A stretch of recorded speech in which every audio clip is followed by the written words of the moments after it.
Hello my dear friends, चलिए शुरू करते हैं दूसरा चैप्टर जिसका नाम है time of supply. Let's try to revise this my dear friends as soon as possible. दोस्तों आपको पता ही है टाइम ऑफ सप्लाई में तीन इंपॉर्टेंट सेक्शन है, एक है सेक्शन 12, एक है सेक्शन 13 और एक है section 14। Section 12 talks about time of supply with respect to supply of goods, section 13 talks about time of supply with respect to supply of service and section 14 my dear friends बात करता है change in rate of tax के बारे में। Okay तो सबसे पहले my dear friends हम लोग बात करेंगे सेक्शन 12 के बारे में। Section 12 my dear friends time of supply of goods. तो आज उसमें माय डियर फ्रेंड्स कारवा शुरू करते हैं हम लोग 12(2), 12(3), 12(4), 12(5), 12(6). Are you getting it? Yes. तो दोस्तों let's start with 12 subsection 2। 12 subsection 2 में माय डियर फ्रेंड्स सिंपल सी बात है, क्या बात हो रही है? Time of supply of goods in case where there is normal charge. Normal charge यानी कि क्या दोस्तों? यानी कि सिंपल सी बात है supplier will pay the tax. Are you getting it? Yes. तो सप्लायर जब टैक्स पे करेगा माय डियर फ्रेंड सिंपल सी बात है, आपको 12(2) की बात याद आनी चाहिए। और 12(2) माय डियर फ्रेंड सिंपल सी बात है इतना ही बोलता है क्या कि what will be the time of supply. कौन सा वो दिन है जिस दिन गुना हुआ ऐसा माना जाएगा? वेरी सिंपल, जिस दिन या तो आपने इनवॉइस रेज किया है या फिर last date to issue invoice under section 31। अभी दोस्तों लास्ट डेट क्या है तो डिपेंड करता है सिचुएशन पे। ओके तो अगर मूवमेंट ऑफ गुड्स है तो उसमें पता ही आपको दोस्तों सिंपल सी बात है क्या है लास्ट डे। लास्ट डे क्या है बताइए? Absolutely correct, date of removal of goods. Are you getting it? Yes. दूसरा जब बात आती है नो मूवमेंट ऑफ गुड्स की तो उस केस में क्या है my dear friends? Date of delivery of goods. Are you getting it? Yes. Third case क्या है? Goods sent on approval for sale और रिटर्न। तो उसमें माय डियर फ्रेंड्स दो इवेंट के बारे में बात होती है। सबसे पहला है very simple, yes, date of approval by the recipient, correct, या फिर क्या है 6 months from the date of removal whichever is earlier. Absolutely correct, ठीक है। And the last is my dear friends continuous supply of goods. तो continuous supply of goods में my dear friends okay continuous supply of service की तरह यहाँ पे define नहीं किया उसको exactly with respect to the time limit. Okay तो आज यहाँ पे वो लोग क्वेश्चन में ही दोस्तों बहुत ही क्लियरली क्या डिफाइन कर देंगे कि ये क्लासिक केस है किसका? कंटिन्यूस सप्लाई ऑफ गुड्स का। और यहाँ पे माय डियर फ्रेंड्स बात होती है क्या? लास्ट डे क्या आता है बताइए? Absolutely correct, date of issuance of statement of accounts या फिर date of payment whichever is earlier. Are you getting it? Yes. तो इससे आपको दोस्तों क्या लास्ट डेट मिल जाएगा, compare it with the actual date जब क्या इनवॉइस एक्चुअली इशू किया है, whichever is the earlier date दोस्तों वो आपका आ जाएगा क्या? Time of supply with respect to 12 subsection 2। Is this very clear guys? Correct. Okay next my dear friends चलिए फटाफट से क्या है शुरुआत करते हैं 12 सबसेक्शन 2 के बाद 12 सबसेक्शन 3 की तरफ। 12(3) क्या my dear friends? Reverse charge mechanism. क्या दोस्तों? रिवर्स चार्ज मैकेनिज्म, जहां पे रिसिपेंट क्या टैक्स पे करेगा। तो सिंपल सी बात है दोस्तों रिसिपेंट की क्या निगाहों से हम लोग पूरा ट्रांजैक्शन कैप्चर करेंगे। Are you getting it? Yes. तो आप ही सोचिए और बताइए मुझे कि रिसिपेंट के केस में गुड्स आ रहा है कि जा रहा है? बेटा आ रहा है। तो आज इसीलिए सबसे पहला डेट आ जाएगा क्या? Date of receipt of goods. अच्छा गुड्स आ गया उसके बाद तू क्या करेगा बेटा? मुंह देखेगा सप्लायर का? नहीं, रिसिपेंट पेमेंट करेगा। तो आज क्या आ गया? दूसरा डेट, डेट ऑफ पेमेंट। और तीसरा गवर्नमेंट ने अपनी सहूलियत के लिए रख दिया है क्या? 31st day from the date of issue of invoice. और याद रखना ये इनवॉइस कौन इशू करेगा? सप्लायर जो इशू करता है रिसिपेंट को वो वाला इनवॉइस है, ये सेल्फ इनवॉइस की बात नहीं हो रही है दोस्तों। Are you getting it? Yes. Okay तो ये तीनों डेट आ गया, whichever is the earlier date, ये आ जाएगा 12 सबसेक्शन 3 के तहत दोस्तों time of supply. Is that very clear? Yes. अच्छा इसमें याद रखना जो डेट ऑफ पेमेंट है उसको एलॉबरेट किया गया है और बोल दिया गया है क्या? वेरी सिंपल कि आज अगर दो इंस्टेंसेस आए इसमें हम लोग कैसे चूज करेंगे कि डेट ऑफ पेमेंट क्या है बताइए? सबसे पहला case date of debit in the bank account, यानी कि क्या भैया मुझे मैसेज आ गया your Axis bank is debited by 1 lakh rupees, तो वो दिन। या फिर क्या है? Date of payment entry in the books of accounts of the recipient, यानी कि क्या मेरे अकाउंटेंट ने एंट्री पास कर दिया क्या माय डियर फ्रेंड्स बताइए? पेमेंट का एंट्री यानी कि क्या? Creditor to cash bank. Are you getting it? Yes. ये एंट्री जब उसने पास किया वो दिन, या फिर जब मुझे क्या है मेरा बैंक अकाउंट एक्चुअली उतने अमाउंट से डिडक्ट हो गया है, ओके वो दिन, विच एवर इज अर्लियर, जो भी अर्लियर दिन होगा वो आ जाएगा date of payment. Date of payment उठा लीजिए और उसको कंपेयर कर लीजिए date of receipt of goods के साथ या फिर 31st day from the date of issue of invoice के साथ, जो भी अर्लियर डेट है वो आ जाएगा my dear friends time of supply. Okay correct. Next my dear friends 12 subsection 4 के तहत बात हो रही है वाउचर की। तो आज माय डियर फ्रेंड्स आपने एज अ शॉप क्या है? वाउचर इशू किया है। ओके तो आज माय डियर फ्रेंड्स याद रख, वाउचर इशू करते वक्त अगर तुझे पता है कि कल उठ के क्या गुड्स, या अभी 12 कर रहे तो गुड्स की बात करेंगे, कौन सा गुड्स क्या है? रिडीम होने वाला है। कौन सा गुड्स क्या है? रिडीम होने वाला है। ये तुझे ऑलरेडी पता है। कब पता है? वाउचर इशू करते वक्त। तो फिर याद रखना माय डियर फ्रेंड सिंपल सी बात है, नेकी और पूछ पूछ हम लोग ने जब वाउचर इशू किया है, ओके, तभी क्या है माय डियर फ्रेंड्स हम लोग उसका टाइम ऑफ सप्लाई कैप्चर कर लेंगे, ठीक है। बट दोस्तों अगर क्या है आपको वाउचर इशू करते वक्त ये पता नहीं है माय डियर फ्रेंड्स कि कल उठ के कौन से कुछ रिडीम होंगे, तो सिंपल सी बात है we will wait for that period. और जब तक क्या है रिडेम्पशन आ नहीं जाता, हमको क्लैरिटी नहीं आएगा कि कौन से कुछ बिके हैं, तो हमको ये भी नहीं पता चलेगा कि कौन सा रेट लेना है। इसीलिए ऐसे सिचुएशन में where the goods that are going to be supplied, okay, is not identifiable at the time of issue of voucher, time of supply आ जाएगा date of redemption of voucher. Are you getting it? Yes. Simple सी बात है my dear friends, okay. याद रखना यहाँ पे generally कौन से केसेस आते हैं जहाँ पे एक शॉप में सिर्फ एक ही प्रोडक्ट मिलता है, यहाँ पे कौन से केसेस आते हैं जहाँ पे एक शॉप में मल्टीपल प्रोडक्ट्स मिलते हैं। Are you getting it? Yes. Okay. Next 12 subsection 5 क्या है my dear friends? Residual case. Residual case में माय डियर फ्रेंड्स याद रखना 12(2), 12(3), 12(4 यहाँ पे कहीं पे भी अगर बात नहीं बनती है तो 12(5) में क्या है केस कैप्चर होगा, रेसिड्यूरी प्रोविजन है ये। और यहाँ पे सिंपल सी बात है बोला है कि अगर आपने पीरियोडिक रिटर्न फाइल किया है तो date of filing periodical return, और अगर आप क्या है एकदम ही क्या है बेटा नालायक हो और आपने बेटा जीवन में कोई भी कंप्लायंस नहीं किया है इन एनी अदर केस, तो याद रखना my dear friends date when the tax is paid वो आ जाएगा as the time of supply. Are you carrying it? Yes. Okay. अभी लास्ट माय डियर फ्रेंड्स क्या आ जाएगा? 12 सबसेक्शन 6। 12 सबसेक्शन 6 क्या है माय डियर फ्रेंड्स? याद रख तूने कॉन्ट्रैक्ट करते वक्त क्या है तेरे रिसिपेंट को बोल के रखा था कि माँ कसम 2 महीने के अंदर पेमेंट आ जाना चाहिए, नहीं आया तो क्या है बेटा या तो लेट फी लगेगा या तो इंटरेस्ट लगेगा या तो पेनल्टी लगेगा। क्यों? क्योंकि सिंपल सी बात है जो पैसा मुझे 2 महीने के अंदर आ जाना चाहिए वो फॉर एग्जांपल अगर क्या है 12 महीने के बाद आता है तो उतना पैसा किसने यूटिलाइज करके रखा है? रिसिपेंट ने रखा है, रिसिपेंट के बैंक अकाउंट में, मेरे बैंक अकाउंट में नहीं है। तो सिंपल सी बात है मैं उसने जो उतने टाइम के लिए ब्याज का मैं उससे छीन लूंगा बेटा। Are you getting it? Yes. Okay. तो सिंपल सी बात है आज वो ओके कंसिडरेशन जो है वो लेट पे कर रहा है with respect to the goods that I have supplied, उसके रिलेशन में मैं उसे पिनलाइज करूंगा by charging interest, late fee या फिर पेनल्टी। और ऐसे सिचुएशन में माय डियर फ्रेंड्स उतना पार्ट जो है ओके कंसिडरेशन का पार्ट नहीं, इंटरेस्ट का पार्ट, वो इंटरेस्ट का पार्ट 12 सबसेक्शन 6 में कैप्चर हो जाएगा। याद रखना। तो आज मुझे 10 लाख मिल रहा है और 1 लाख मिल रहा है, 10 lakh being the consideration with respect to goods and 1 lakh with respect to the penalty, interest और the late fee with respect to the delayed payment that the recipient has done. याद रखना कंसिडरेशन का पार्ट आ जाएगा 12(2) में अगर वो नॉर्मल चार्ज वाला case है, और 1 लाख जो है माय डियर फ्रेंड्स जो मुझे मिल रहा है एज इंटरेस्ट वो 12(6) में कैप्चर हो जाएगा। और 12(6) में बोला है क्या? Date of payment. Are you getting it? Yes. तो जिस दिन मुझे ये तीनों में से कोई भी एक चीज़ मिली है वही दिन आ जाएगा माय डियर फ्रेंड्स क्या? As the time of supply. यानी कि इशारा किस बात की तरफ है कि मुझे अगर इसका पेमेंट मिला तो मैं इस पर टैक्स भरूंगा, मुझे इसका पेमेंट नहीं मिला तो मैं इस पर टैक्स नहीं भरूंगा। बिकॉज सिंपल सी बात है माय डियर फ्रेंड्स इसके रिलेशन में गुना कब हुआ है वो असर्टन हुआ ही नहीं लॉ में। Are you carrying it? Yes. ये चीज़ आप याद रखिएगा। बट याद रखिएगा ये भी कि 12(2) में ऐसा केस नहीं है। 12(2) में अक्रूवल बेसिस पे जा रहे हैं, यानी तुझे सिंपल सी बात है इनवॉइस रेस कर दिया तूने या तो गुड्स रिमूव कर दिया, whichever is the earlier case, simple सी बात है तेरा लायबिलिटी ट्रिगर हो जाएगा। अगले महीने की 20 तारीख को तुझे जीएसटी जमा करना पड़ेगा।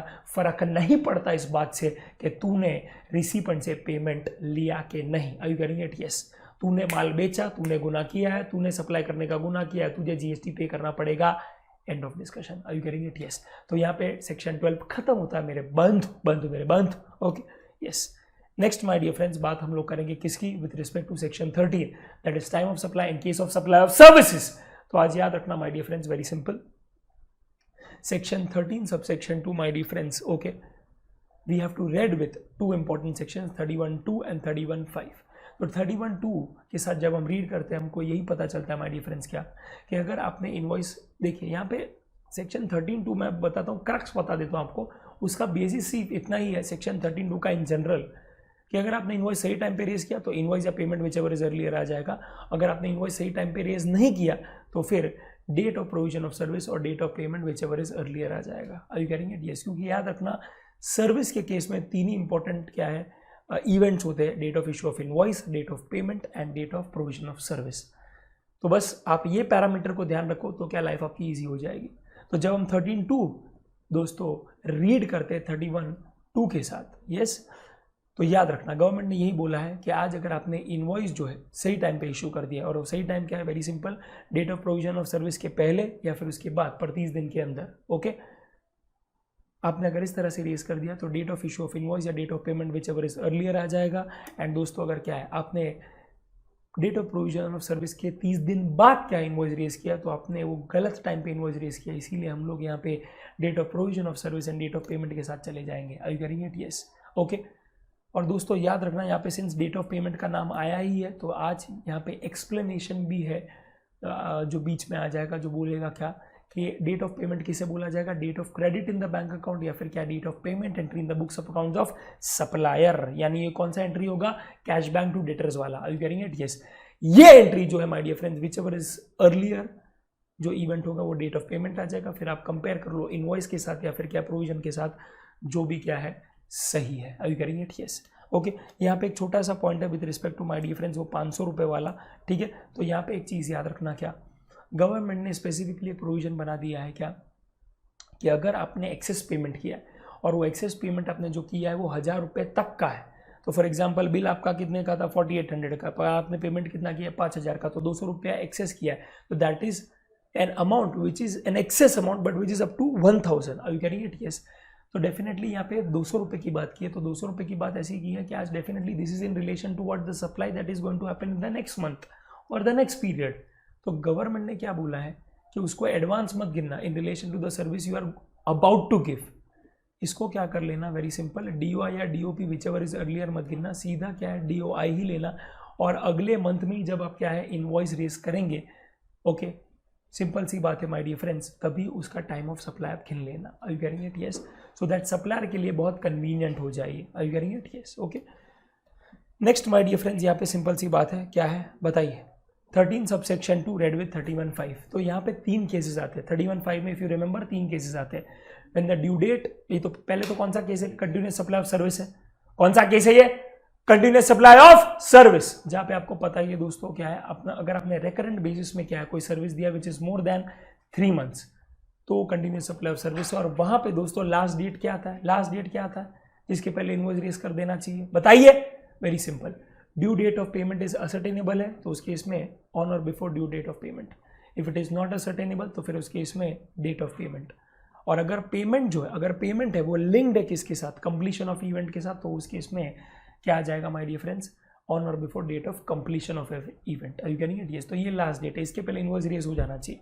हो गया तो वेरी गुड, हो गया तो वेरी गुड, तो इनवॉइस या फिर क्या payment whichever is earlier. अगर नहीं हुआ उसके बाद हुआ तो फिर उसका जो क्या है कट ऑफ डेट था, यानी पहले केस में ड्यू डेट, दूसरे केस में डेट ऑफ पेमेंट, तीसरे केस में date of completion of an event, ये डेट या फिर date of payment whichever is earlier, इस तरह से क्या है उसे उस पैरामीटर्स को कैप्चर किया जाएगा। ठीक है, तो आज सिंपल सी बात है my dear friends, when the due date of payment is ascertainable, क्या हो जाएगा, इनवॉइस कब सही रेज किया ऐसा माना जाएगा, ड्यू डेट के पहले, ड्यू डेट या ड्यू डेट के पहले। Are you getting it? Yes, तो इनवॉइस इस तरह से रेज हुआ है तो सिंपल सी बात है DOI और DOP whichever is earlier. Invoice अगर ड्यू डेट के बाद रेज हुआ है तो ड्यू डेट ऑफ पेमेंट और date of payment whichever is earlier. ठीक है, and if it is unascertainable तो उस केस में सिंपल सी बात है पेमेंट के पहले इनवॉइस रेज कर दिया है तो इनवॉइस या payment whichever is earlier, और अगर क्या है पेमेंट के बाद रेज किया है तो फिर पेमेंट और payment whichever is earlier. Okay, third हम लोगों ने क्या पढ़ा था my dear friends, when the payment is link to completion of event, तो कंप्लीशन ऑफ इवेंट के पहले इनवॉइस रेज कर दिया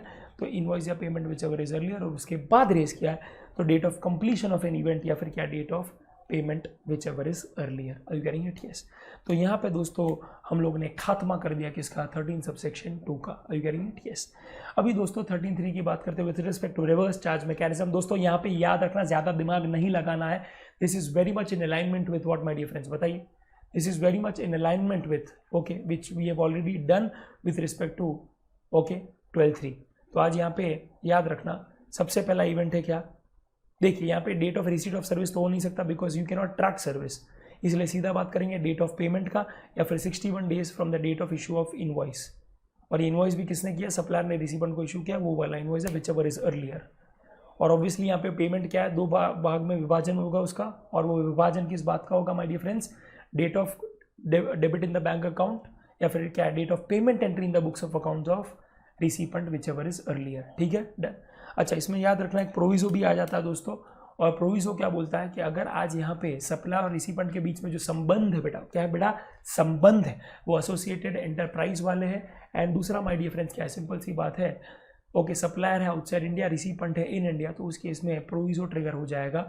और प्रोविजो बोलता है क्या कि सिंपल सी बात है यहाँ पे definitely there is classic case of import of service जहाँ पे आरसीएम ट्रिगर हो जाता है, तो यहाँ पे date of debit entry in the books of accounts, in the books of accounts of recipient या date of payment whichever is earlier. Okay, तो आज यहाँ पे डेबिट एंट्री क्यों है, बिकॉज याद रखना कभी भी आप एंट्री मारोगे, let's say expense to cash bank या एक्सपेंस टू क्या है क्रेडिटर, कुछ भी हो सकता है, तो याद रखना ये डेबिट किया आपने बुक्स को, क्योंकि आज रिसिपेंट हो, रिसिपेंट अगर हो तो आपके लिए कोई भी ट्रांजैक्शन क्या है बेटा, खर्चा है कि इनकम बेटा, आपके लिए वो क्या है, खर्चा। Are you getting it? Yes.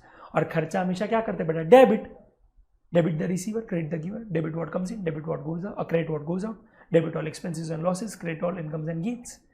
तो थर्ड वाला है नॉमिनल रूल है बेटा, are you getting it? Yes, उसके लिए वर्ड यूज किया है, और date of payment whichever is earlier. ठीक है, तो यहाँ पे we are done with 13(3) and 13(3) का प्रोविजो। ओके, तो दोस्तों उसके बाद जो है 13(4), 13(5), 13(6) मुटैटिस क्या बेटा, मुटैटिस यानी कि Shem to Shem, 12(4), 12(5), 12(6). Are you getting it? Yes. Okay.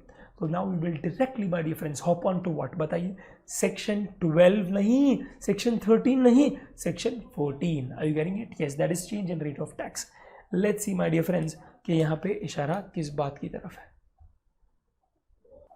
Okay my dear friends, अभी बात करते हैं सेक्शन 14 की, that is with respect to change in rate of tax. बात सिंपल सी बात है माय डियर फ्रेंड्स, जब change in rate of tax होता है तब हमको ये तो डिटरमाइन करने में दिक्कत आती है कि कौन सा दिन आएगा जो है टाइम ऑफ सप्लाई, पर साथ साथ में ये भी दिक्कत आ जाती है कि भैया रेट कौन सा चूज करना है, ओल्ड रेट या न्यू रेट। ओके, तो यहाँ पे माय डियर फ्रेंड्स सिंपल सी बात है, एक चीज़ हमेशा याद रखना कि सर्विस के बारे में जब है बात करेंगे हम लोग सेक्शन 14 की, तो उसकी बात कुछ और होगी और गुड्स के रिलेशन में बात कुछ और होगी। ठीक है, तो अगर हम बात करेंगे दोस्तों सर्विस की, तो सिंपल सी बात है, यहाँ पे याद रखिएगा आप, हम लोग जो गुरुमंत्र यूज कर रहे हैं वो है क्या, पहले रेट फिर डेट, पहले रेट फिर date. Are you getting it? Yes. तो पहले निकालेंगे रेट और फिर क्या दोस्तों, एब्सोल्युटली करेक्ट, निकालेंगे डेट। ओके, तो आज दोस्तों सिंपल सी बात है, रेट निकालने के लिए हम लोग क्या करेंगे, वेरी सिंपल, 3 इवेंट है, date of supply, date of invoice and क्या है, डेट ऑफ पेमेंट। तो ये तीनों में से कोई भी दो इवेंट में अगर एक रेट एप्लीकेबल है तो उस रेट को आप पिकअप कर लो, that will be the applicable rate of tax. And simple सी बात है, फिर जो दो इवेंट है जिसके एक ही रेट थे उसमें से ही फिर निकल के आएगा टाइम ऑफ सप्लाई। और याद रखना टाइम ऑफ सप्लाई या तो DOI के फॉर्म में होगा या तो DOP। डेट ऑफ सप्लाई कभी भी सेक्शन 14 में सर्विस के रिलेशन में नहीं आएगा। Are you getting it? Yes. Okay, तो आज दोस्तों सिंपल सी बात है, मुझे बताइए अगर मैं बोलूँ कि अगर ओल्ड रेट था न्यू रेट था, तो आज ओल्ड रेट में DOI है, DOS है, और यहाँ पे क्या है, DOP। तो आज क्या आ जाएगा, absolutely correct, time of supply क्या आ जाएगा बताइए। सबसे पहले रेट कौन सा लेंगे, old rate, time of supply क्या आ जाएगा, DOI। इसी तरह से अगर ये है DOP, ये है DOS और ये है क्या, DOI, तो यहाँ पे रेट कौन सा ले लेंगे my dear friends, very simple, old rate again, क्योंकि 3 में से 2 यूनिट में ओल्ड रेट ही एप्लीकेबल है, और यहाँ पे आ जाएगा DOP। अच्छा, अगर ये है DOI, ये है DOP और ये है DOS, तो rate again old, and simple सी बात है DOI और DOP whichever is earlier आ जाएगा माय डियर फ्रेंड्स। अच्छा, एक चीज़ हमेशा याद रखना माय डियर फ्रेंड्स, क्या, वेरी सिंपल, इसी का क्या उल्टा अगर कर देंगे तो क्या है, रेट नया आ जाएगा, पर क्या कॉन्सिक्वेंसेस तो एक ही होगा, टाइम ऑफ सप्लाई तो एक ही होगा। Are you getting it? Yes. Okay, that's it. तो आज विद रिस्पेक्ट टू सर्विसेज ये बात यहाँ पे खत्म होती है कि सबसे पहले आप क्या लेंगे, रेट, और फिर क्या है आप निकालेंगे डेट। ठीक है, done.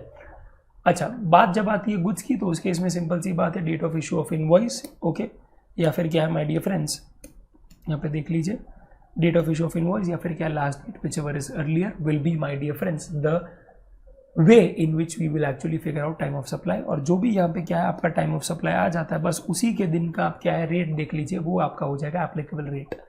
Is that very clear? Yes. तो यहाँ पे दोस्तों हम लोग खत्म करते हैं क्या, section 14 and thereby my dear friends time of supply. ठीक है, तो आप देखिए दोस्तों, तकरीबन हमको क्या है 19 मिनट लगा है, पर हम लोगों ने टाइम ऑफ सप्लाई जब एक्चुअली किया था तो 3 घंटा लगा था उसको। तो this is the power of revision दोस्तों। इसी तरह से फटाफट क्या है पूरा GST रिवाइज कर लेंगे दोस्तों। आर यू करेंगे इट? यस। ठीक है, चलिए, आदियोस अमिगोस, हasta la vista my dear friends, let's meet in the next chapter.